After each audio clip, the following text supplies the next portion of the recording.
Genesis 13.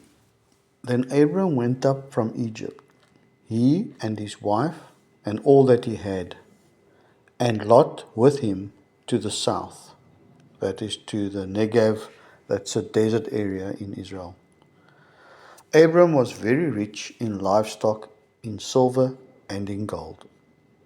And he went on his journey from the south as far as Bethel, to the place where his tent had been at the beginning, between Bethel and Ai, to the place of the altar which he had made there at first. And there Abram called on the name of the Lord. Lot also, who went with Abram, had flocks and herds and tents. Now the land was not able to support them, that they might dwell together, for their possessions were so great that they could not dwell together. And there was strife between the herdsmen of Abram's livestock and the herdsmen of Lot's livestock. And then the Bible just interjects here, the Canaanites and the Perizzites dwelt in the land. So he's saying there's other people living in the land at that time.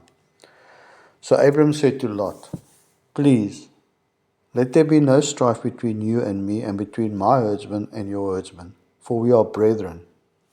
Is not the whole land before you?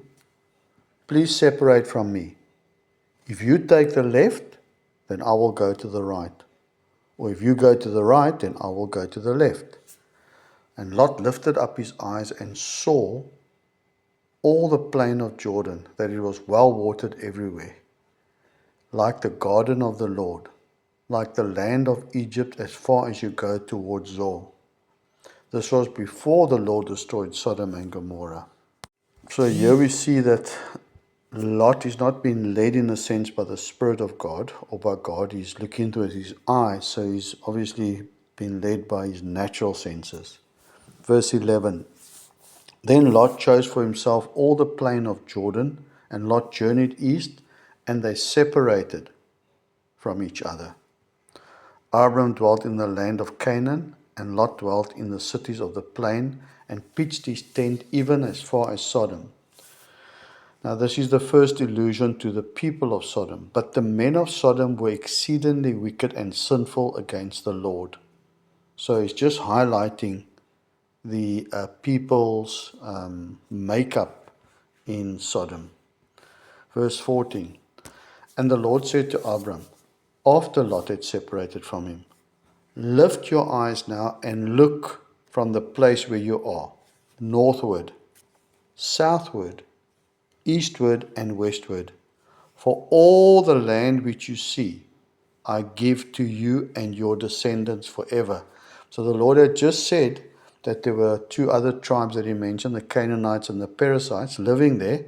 But he says, you look north, south, east, west. This land I've given to you and your descendants. And I will make your descendants as the dust of the earth, so that if a man could number the dust of the earth, then your descendants also could be numbered. Arise, walk in the land through its length and its width, for I give it to you.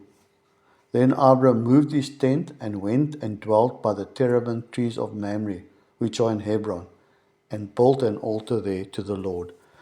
So just to add as well, what is happening today with people saying Israel's occupying Palestine, which is actually Israel, by saying that Jews are occupying Israel, they are going directly against God, directly against His word. So when people say we serve God, but they don't look at His word and honor His word and make up their own stories, they're definitely not in line with God or on God's side.